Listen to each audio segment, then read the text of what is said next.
Hi guys! Welcome back again to my channel. This is Taiwana Vlog. Kung bago ka pa lang sa channel ko, don't forget to like and subscribe. So for today's video day, sasagutin ko yung tanong ng isa kong subscriber.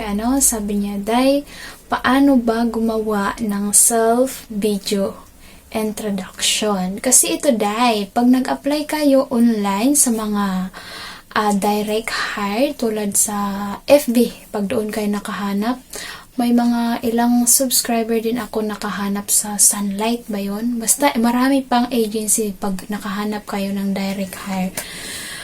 May mga agency na pinapagawa kayo ng self video introduction kasi ima-market nila yan dito sa Hong Kong. Ima-market o diba? Kumbaga, ipapakita nila sa mga amo na naghahanap ng helper. So, paano nga ba gumawa?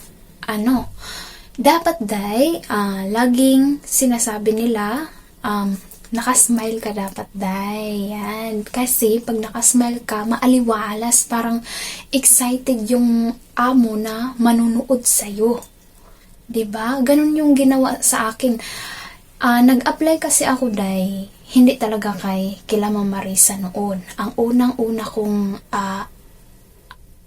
in-applyan is direct hire. Yun nga ang nagbigay sa akin ng idea kung ano gawin pag wala kang experience pa. So, siya ang nagsabi sa akin kung ano talaga ang dapat kong gawin.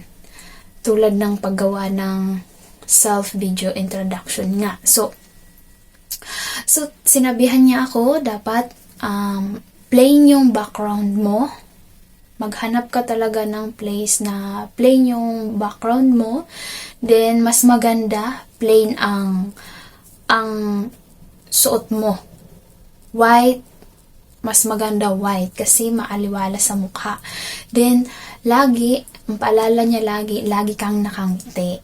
Yan. So, ang una is, kailangan, yun nga ang sabi ko sa inyo, diba, sa mga previous video ko na kailangan kung hindi tayo magaling sa English, kabisaduhin na natin yung introduce yourself. Ayan.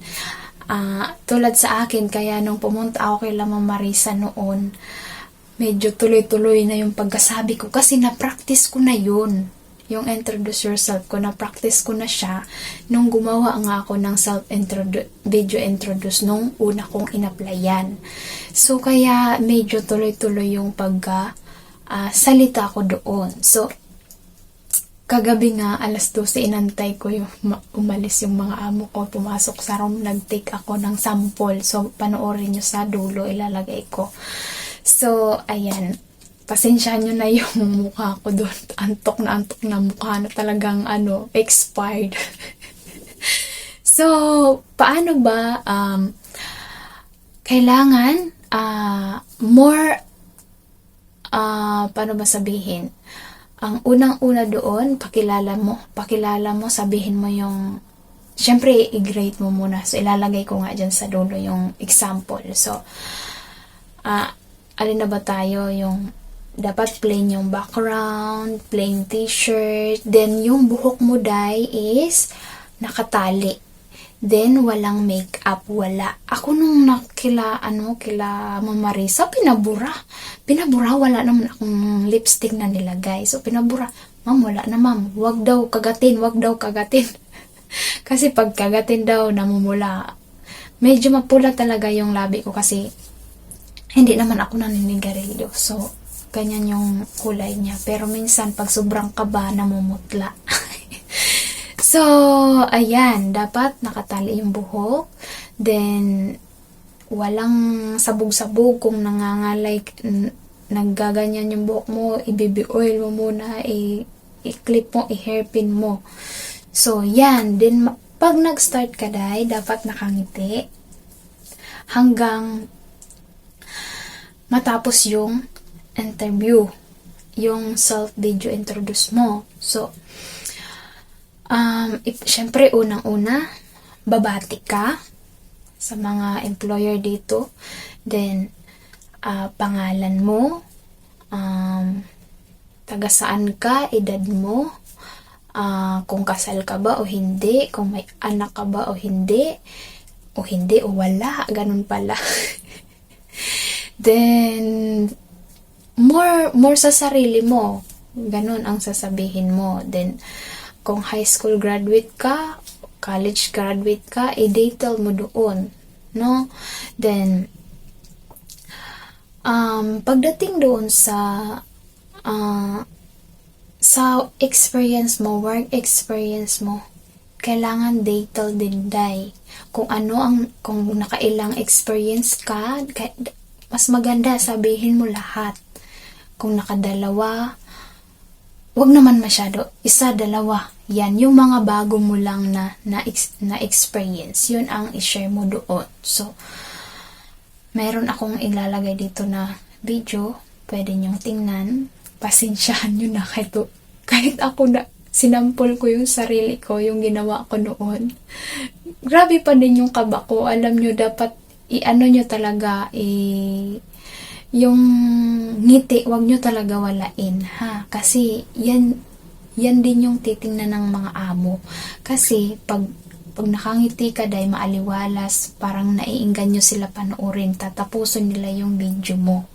So, dapat hindi mawala yung smile mo. So, dapat maliwanag yung nyo, tapos yung mata nyo, hindi titingin dito, hindi titingin doon. Dapat focus.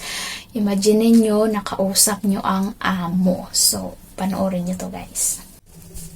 Good day to all employer in Hong Kong. My name is Wina Pantalon from Mikawayan City, Bulacan, Philippines. I am 27 years old. I am high school graduate. I have 2 children. My daughter is 7 years old. My son is 3 years old. I am married with Guillermo Pantalon Jr. And my kids are living now with my mother-in-law in Masbate City, Philippines. My work experience here in Philippines since 2017 until January 2022. I'm taking care of 3 person, 2 adult, and 1 baby girl. So, I'm doing household chores like, of course, the priority is taking care of the baby when my boss is going to work. Then, I'm doing household chores like cooking, cleaning, ironing, marketing, and taking care of the pet, like a cat. So, I have also experience in Hong Kong since April 2021 till April 2023.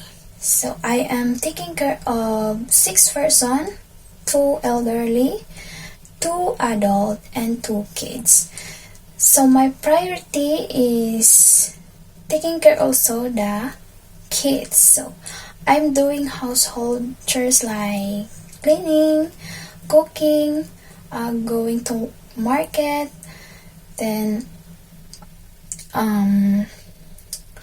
the priority is taking care of the youngest baby. So, please, madam, if I promise, if you hired me, I do my best to do my duties and responsibilities. I will work until you want me. Oh, diba? Because I want to build my house, my dream house. So until I can work there, so I can. Oh, gano'n, diba? So, I hope you choose me as your domestic helper. And I hope that you treat me like your family, and I will do the same to your family too. So, God bless, and hope to see you soon. Bye bye. See you next vlog.